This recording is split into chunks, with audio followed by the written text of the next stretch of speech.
Bapak Ibu yang terkasih, Shalom. Mari langsung saja kita buka bersama Pengkhotbah pasal yang ke-11 ayat yang ke-8. Pengkhotbah pasal yang ke-11 ayat yang ke-8, apa kata firman Tuhan di sana? Kita baca sama-sama Saudara. Pengkhotbah 11 ayat 8, kita baca bersama. Kalau sudah ada, kita percaya bahwa firman Tuhan menjadi teguran, nasihat dan juga penuntun hidup kita, ya. Pengkhotbah pasal yang ke-11 ayat yang ke-8. Firman Tuhan berkata, sudah ada, kita baca bersama. 1, 2, 3. Oleh sebab itu, jikalau orang panjang umurnya, biarlah ia bersukacita di dalamnya. Tetapi hendaklah ia ingat akan hari-hari yang gelap, karena banyak jumlahnya. Segala sesuatu yang datang adalah kesia-siaan. Firman ini berkata, oleh sebab itu jikalau orang panjang umurnya, biarlah ia bersukacita di dalamnya. Siapa yang mau panjang umur?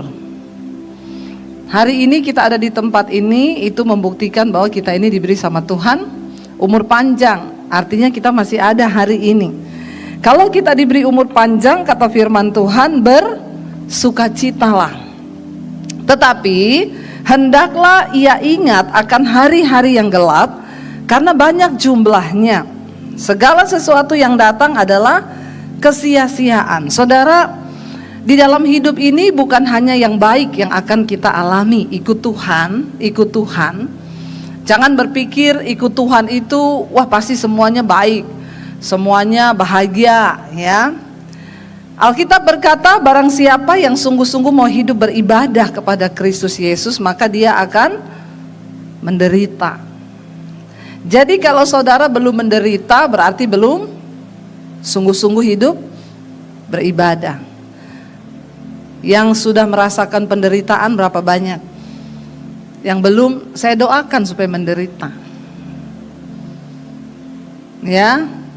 Satu kali dalam satu wawancara saya ditanya, Bu, kenapa ibu bisa tetap kuat di dalam mengikuti Yesus, menghadapi tantangan yang begitu berat, terutama dari pihak keluarga saya? Pada waktu itu saya mau dibunuh.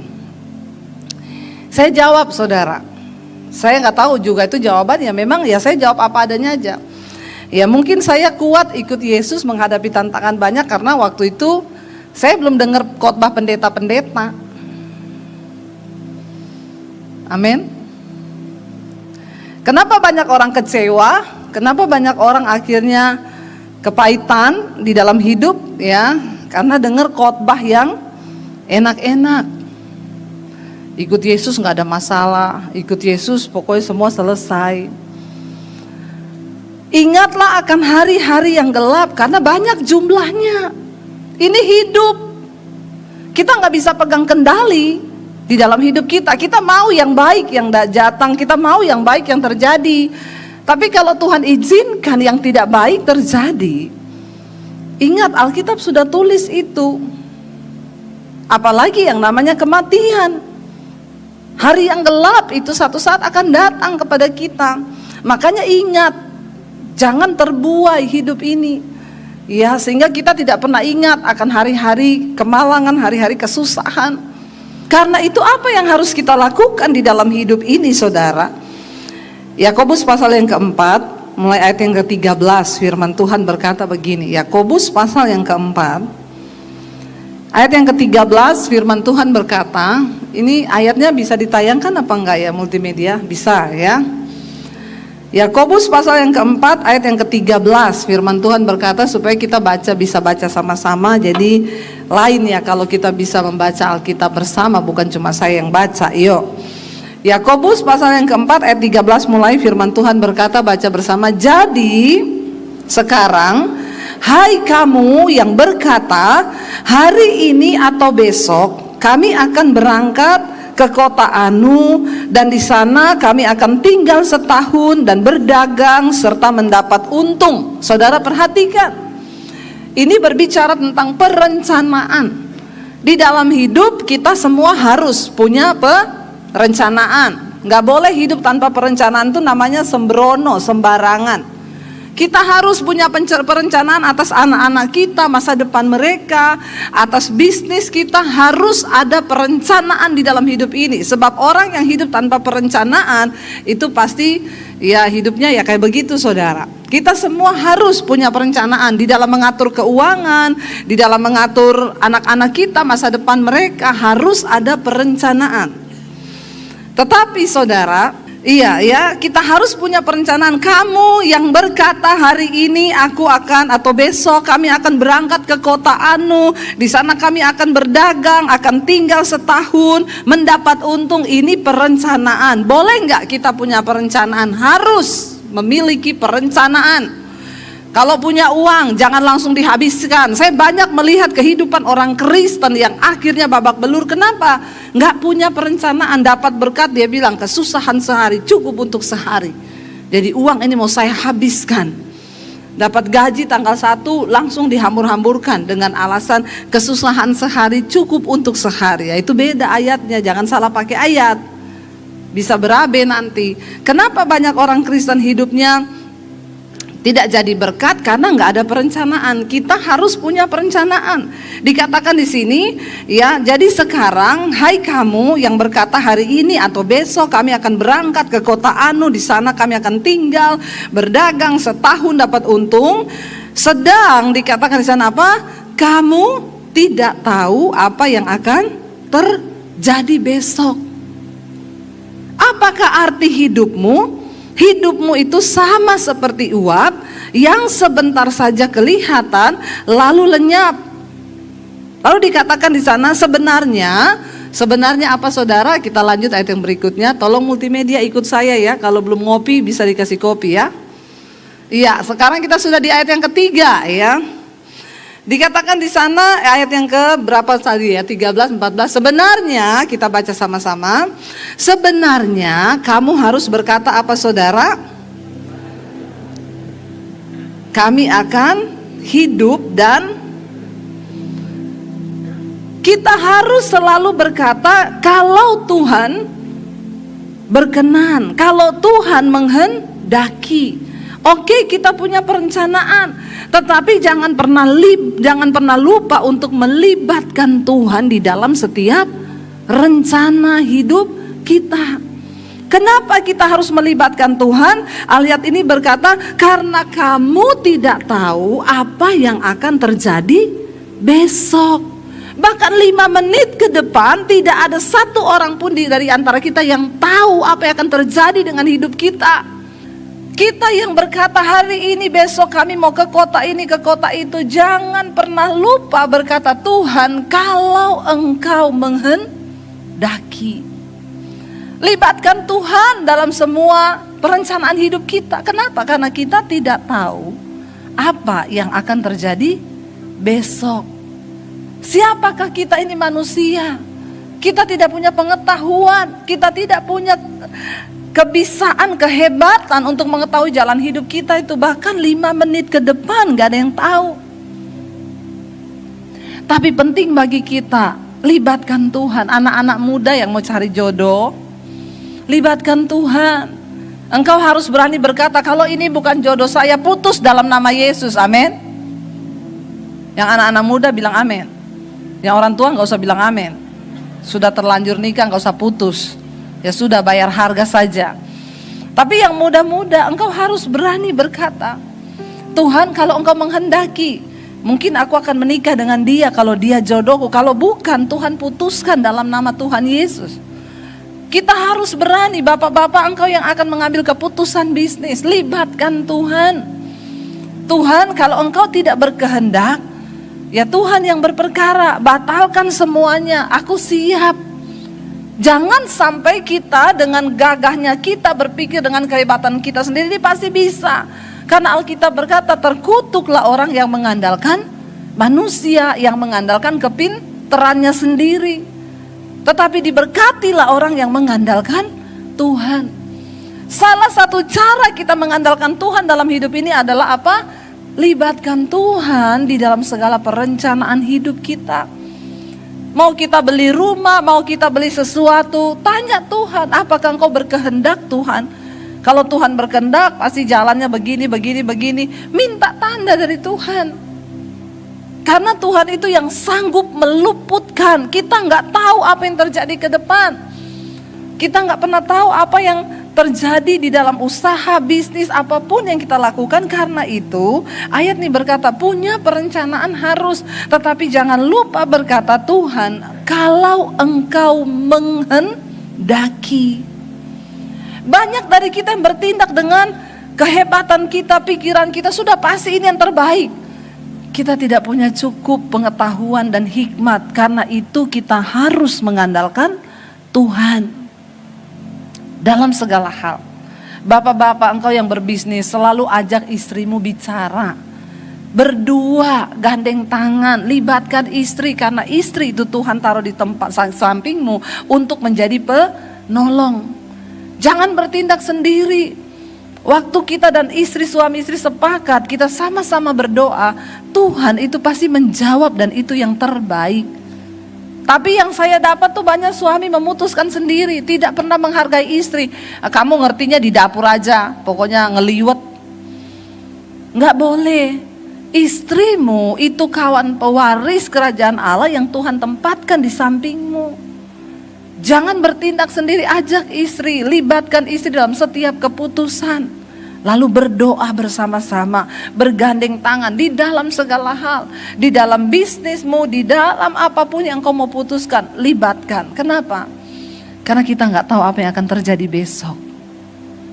Apakah arti hidupmu, kata firman Tuhan? Kamu tidak tahu apa yang akan terjadi besok. Apakah arti hidupmu? Hidupmu itu sama seperti uap. Sebentar saja ada, lalu lenyap. Kita nggak tahu saudara, mungkin yang di sebelah kiri saudara minggu depan sudah tidak ada. Nggak ada yang tahu, coba lihat sebelah kirinya. Sebelah kanan mungkin besok.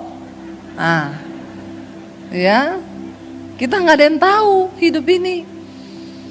Nggak ada yang tahu apa yang akan terjadi besok. 5 menit ke depan aja kita nggak tahu. Kenapa kita harus terus mengandalkan Tuhan dan berkata, Tuhan jika engkau menghendaki. Itu tanda kita hidup mengandalkan Tuhan. Tidak cukup saudara hanya ke gereja seminggu sekali. Bagaimana praktek di dalam kita berkata kita percaya Tuhan, libatkan Dia di dalam segala hal di hidup kita. Dalam engkau mengelola keuangan, libatkan Tuhan. Untuk apa? Harta yang kau percayakan di tangan saya ini Tuhan. Ya. Dalam segala hal, mau beli barang mewah, libatkan Tuhan. Tanya Tuhan, ini untuk apa saya pakai ini? Kalau cuma untuk sombong-sombongan gak ada artinya. Buat apa saudara? Ya gak penting, gak perlu. Tapi kita berdoa, Tuhan tuntun saya. Apakah engkau berkehendak? Apa yang Tuhan mau? Ya. Jika engkau ingin berbuat ini dan itu, katakan Tuhan, jika Tuhan menghendakinya, kami akan hidup dan akan berbuat ini dan itu. Kalau kita sudah sampai di titik itu, ya kapanpun Tuhan mau panggil, berarti kan kita siap. Ya, bapak-bapak yang masih terikat dosa, nggak usah angkat tangan. Ya, saya yakin di sini tidak ada bapak-bapak yang selingkuh ya, nggak ada ya, nggak ada yang ngaku. Ya, apalagi mau berbuat dosa. Udahlah jauh-jauh dari pikiran kita. Mau selingkuh, mau melakukan hal-hal yang tidak berkenan, sudahlah saudara. Alkitab berkata sudah terlalu banyak waktu yang kau pakai untuk hidup bagi dirimu sendiri. Mari kita hidup bagi kepentingan Tuhan saja. Tetapi sekarang dikatakan di sana ayat yang berikutnya, tetapi sekarang kamu memegahkan diri dalam congkakmu, dan semua kemegahan yang demikian adalah salah. Jadi jika seorang tahu bagaimana ia harus berbuat baik tetapi ia tidak melakukannya, ia berdosa. Hari-hari ini banyak orang yang menyebut dirinya Kristen tetapi congkak, sombong. Dari mana kita bisa tahu kesombongan itu? Waktu kita tidak melibatkan Tuhan di dalam hidup kita. Orang yang tidak melibatkan Tuhan di dalam hidupnya, di dalam perencanaannya, itu adalah orang yang sombong. Orang yang angkuh. Orang sombong bisa gak mendapatkan apa yang dia mau? Bisa, dan sangat bisa. Tetapi sesuatu yang dibangun di atas dasar kesombongan tidak akan bertahan lama. Seorang raja di Alkitab di Israel, ya, ini kisahnya tidak jarang dibahas, saudara. Kita lihat bersama dalam 1 Raja-Raja pasal yang ke-16. Ya, ada seorang raja yang pernah memerintah di Israel bernama Simri. Ya, siapa Simri ini? Dia adalah seorang raja, dia adalah seorang panglima saat itu perang, tetapi akhirnya dia membunuh Raja Ela yang memerintah di Tirsa pada saat itu. Saat Raja Ela mabuk-mabukan, ya, lalu dia membunuh Raja Ela. Dia bunuh dan seluruh keluarganya, bahkan semua pengikutnya dia bunuh. Lalu Simri ini mengangkat dirinya menjadi raja dengan kekuatannya dan kesombongannya. Ya, dan apa yang terjadi? Kita baca 1 Raja-Raja 16 ayat yang ke-8, saudara. 1 Raja-Raja pasal 16 ayat yang ke-8 dikatakan di sana, ya. 1 Raja-Raja 16 ayat 8, dalam tahun ke-26 zaman Asa Raja Yehuda, Ela anak Baesa menjadi raja atas Israel di Tirsa. Ia memerintah 2 tahun lamanya. Simri pegawainya yang menjadi panglima atas setengah dari pasukan kereta mengadakan persepakatan melawan raja. Ketika ia minum-minum sampai mabuk di Tirsa, di rumah Asa yang menjadi kepala istana di Tirsa, ayat 10, datanglah Simri lalu membunuh dia dalam tahun ke-27 zaman Raja Asa Raja Yehuda. Dan ia menjadi raja menggantikan dia. Jadi Simri membunuh Raja Ela, lalu dia mengangkat dirinya menjadi raja. Dia berhasil, ya, dengan kesombongan, kelicikan, semua rencananya itu terjadi. Tetapi saudara, ayat yang ke-11 berkata, pada waktu ia menjadi raja itu, segera sesudah ia duduk di atas tahtanya, ia membunuh seluruh keluarga Baesa. Bahkan bukan cuma Raja Ela, seluruh keluarganya itu dibunuh, saudara. Tak ada satupun, ya, tidak ada seorang laki-laki pun daripadanya yang ditinggalkannya hidup. Juga kaumnya dan teman-temannya.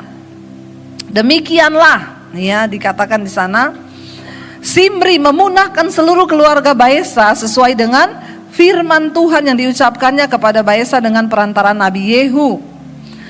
Ayat yang ke-13, oleh karena segala dosa yang telah dilakukan Baesa dan Ela anaknya yang mengakibatkan orang Israel berdosa pula, sehingga mereka menimbulkan sakit hati Tuhan Allah Israel dengan dewa-dewa kesia-siaan mereka. Ya, selebihnya riwayat Ela dan segala yang dilakukannya itu, bukankah semua itu tertulis dalam kitab sejarah raja-raja Israel? Tapi ayat 15 kita lihat, saudara, sesuatu yang dibangun dengan kesombongan tanpa melibatkan Tuhan. Ayat 15, dalam tahun ke-20 zaman Asa Raja Yehuda, Simri menjadi raja. Ia memerintah berapa lama, saudara? Cuma berapa lama? 7 hari lamanya. Dia memerintah 7 hari lamanya di Tirsa. Lalu di sana dikatakan sedang rakyat berkemah mengepung Gibeton yang termasuk wilayah orang Filistin. Setelah rakyat yang berkemah itu mendengar orang mengatakan Simri telah mengadakan persepakatan dan ia pun telah membunuh raja, maka pada hari itu juga di tempat perkemahan seluruh Israel menobatkan Omri, panglima tentara, menjadi raja atas Israel. Ya, mereka tidak terima, akhirnya mereka melantik Omri, panglima, menjadi raja atas Israel. Kemudian Omri dengan seluruh Israel maju dari Gibeton dan mereka akan mengepung Tirsa, mengepung Raja Simri. Apa yang terjadi? Ayat 17, ketika Omri dan seluruh Israel maju dari Gibeton dan mengepung Tirsa, segera sesudah Simri melihat bahwa kota itu telah direbut, masuklah ia ke dalam puri istana raja, lalu membakar istana raja itu sedang ia sendiri berada di dalamnya. Dan ia mati oleh karena dosa-dosa yang dilakukannya dengan melakukan apa yang jahat di mata Tuhan, serta hidup menurut tingkah laku Yerobeam dan menurut dosa Yerobeam yang mengakibatkan orang Israel berdosa pula. Selebihnya dari riwayat Simri dan persepakatan yang diadakannya, bukankah semuanya itu tertulis dalam kitab sejarah raja-raja Israel? Kita lihat di sini saudara, sangat berbahaya ketika kita membangun sesuatu tanpa melibatkan Tuhan. Hari-hari ini banyak orang dengan kesombongan, firman Tuhan berkata, tadi kita sudah baca ya, lihat dengan congkakmu engkau memegahkan diri. Kita mengatur segala sesuatu di hidup kita karena kita pikir kita bisa. Simri berhasil mendapatkan apa yang dia mau dengan kekuatannya, dengan kesombongannya, dengan keangkuhannya. Dia berhasil membunuh dan menyingkirkan Raja Ela dan seluruh pasukannya. Tetapi sesuatu yang dibangun dengan kesombongan tidak akan bertahan lama. Cuma 7 hari. Dan apa yang terjadi? Simri akhirnya bunuh diri dengan membakar seluruh istana dan keluarganya, mati semuanya. Kita berdoa saudara, kita tidak pernah tahu hidup ini ke depan apa yang akan terjadi. Tapi Alkitab tidak pernah salah berkata, diberkatilah orang yang mengandalkan Tuhan, dan terkutuklah orang yang mengandalkan kekuatannya sendiri, hikmatnya sendiri, kepandaiannya sendiri. Mari hari-hari ini kita banyak duduk di kaki Tuhan dan berkata, Tuhan kalau engkau menghendakinya, aku akan melakukan ini dan itu, aku akan begini, aku akan begitu, jika Tuhan menghendakinya. Saudara, kita semua satu saat akan dipanggil pulang, cuma tinggal waktu saja, gak tahu kapan. Tapi mari kita berjuang untuk melakukan apa yang Tuhan mau di dalam sisa hidup kita. Katakan, Tuhan apa yang kau mau untuk aku lakukan? Bicara dan tuntun aku, kasih tahu Tuhan. Supaya ketika satu saat kita menghadap Tuhan, kita bisa berkata, aku sudah melakukan kehendak-Mu. Kenapa? Yesus berkata, bukan setiap orang yang berseru kepadaku Tuhan, Tuhan. Bukan mereka yang melakukan mujizat, menyembuhkan orang sakit, membangkitkan orang mati. Tuhan bilang, satu saat aku akan berterus terang kepada mereka dan berkata, aku tidak mengenal engkau, pembuat kejahatan, enyahlah engkau daripadaku. Tetapi Tuhan berkata, dan Dia akan mengumpulkan hanya mereka yang melakukan kehendak Bapa. Jadi apa goal dari kekristenan kita selama hidup di dunia ini? Melakukan kehendak Bapa. Bukan melakukan kehendak kita. Kita harus melakukan kehendak Bapa. Dimulai dari mana? Dari rumah tangga kita. Banyak orang berkata, bagaimana melakukan kehendak Bapa itu, Bu? Saya bingung, Bu. Apa kehendak Bapa? Firman Tuhan. Jadilah pelaku-pelaku firman. Dimulai dari rumah tanggamu sebagai suami, engkau menjadi suami yang takut akan Tuhan, istri takut akan Tuhan, anak-anak takut akan Tuhan. Lalu untuk bicara tentang rencana Tuhan yang lebih besar, apa proyek-proyek Tuhan yang akan ditaruh dalam hidup kita, waktu kita mulai membangun hubungan dengan Tuhan, maka Dia akan terus menuntun kita melakukan hal-hal yang Tuhan mau. Dalam hidup ini, saya orang di Jakarta banyak tanya, Bu, Ibu buka gereja kapan? Saya ini mau ke gerejanya Ibu, saya sudah srek sama khotbah-khotbah Ibu. Kapan Bu buka gereja? Banyak orang yang berkata, Ibu butuh apa? Saya dukung Bu, Ibu buka gereja, butuh gedung, butuh apa? Saya bilang, Tuhan belum kasih tahu ke saya dan saya tidak dapat itu. Itu bukan kehendak Tuhan buat saya. Semua bilang, sudah waktunya loh Bu buka gereja. Saya bilang goal dari pelayanan itu bukan hanya harus menjadi gembala semuanya. Hari ini saya lebih bisa menjadi berkat bagi banyak orang. Saya bisa masuk ke seluruh denominasi gereja. Dan itu panggilan Tuhan buat saya. Tapi orang-orang bilang, Ibu harus pikir hari tua loh. Kalau Ibu jadi gembala lebih nyaman. Berdosa banget orang yang berpikir begitu. Kita ini hamba Tuhan. Jangan dengan rekayasa manusia, lalu kita mulai merancang sesuatu dan kita pikir itu yang Tuhan mau. Enggak saudara. Mari kita mulai belajar hidup bagi kepentingan dan kehendak Tuhan bagi hidup kita. Bukan berjalan dengan maunya kita, dengan pikirannya kita. Saya bilang ya mungkin sebagian orang berpikir dengan menjadi gembala saya buka gereja itu goal. Enggak. Goalnya apa? Tuhan mau saya memberkati gereja-gereja kecil di desa-desa. Kami hidup bagi kepentingan Tuhan itu cukup. Kalau Tuhan tidak menuntun, kalau Tuhan tidak berkehendak, mau didukung siapapun juga, Saya bilang enggak. Saya mau berjalan dan melakukan kehendak Tuhan, bukan kehendak manusia.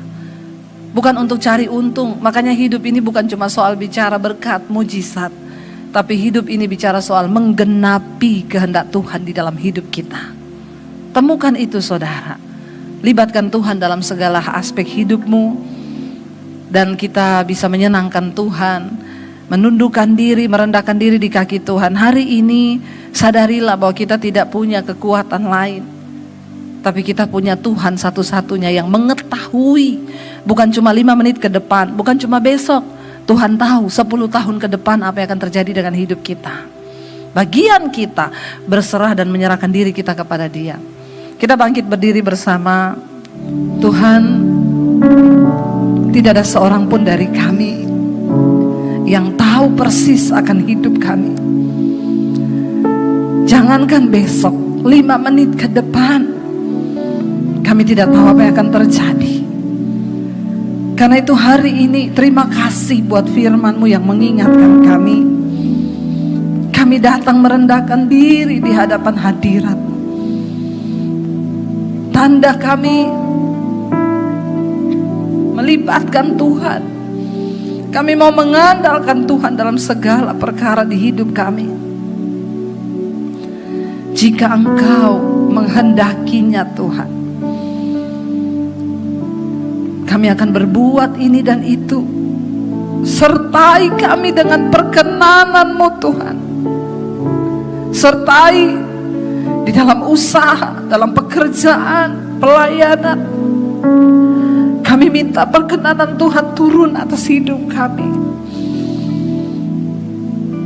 Jangan Engkau dapati kami menjadi orang-orang yang sombong dan angkuh dengan congkak kami, lupa menyertakan Tuhan dalam segala hal. Firman Tuhan tidak pernah berdusta. Diberkatilah orang yang mengandalkan Tuhan. Terkutuklah orang yang mengandalkan kekuatannya sendiri. Bawa umat-Mu, anak-anak-Mu, jemaat-Mu Tuhan. Setiap kami yang hari ini mendengarkan firman-Mu, saya ingin suami istri bergandengan tangan. Mari yang suami istri yang datang sama-sama bergandengan tangan. Atau saudara yang datang dengan anak. Tanda kita mau merendahkan diri di kaki Tuhan. Katakan, Tuhan, kami serahkan rumah tangga, pekerjaan, dan segala sesuatunya.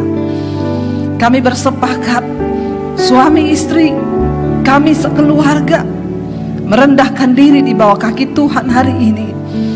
Ambil alih Tuhan. Kami tidak punya cukup kekuatan. Kami tidak punya cukup apapun yang bisa kami andalkan selain Tuhan yang pegang kendali di atas hidup kami. Usaha, pekerjaan, bisnis. Ajar kami mengandalkan Tuhan. Ajar kami menaruh segala sesuatunya kepada Tuhan. Bahkan di dalam pelayanan kami, Bapa, tuntun kami melakukan apa yang Tuhan mau, bukan apa yang kami mau. Kami mau berhenti dari segala congkak dan kesombongan kami, Tuhan. Bawa kami duduk di kaki-Mu.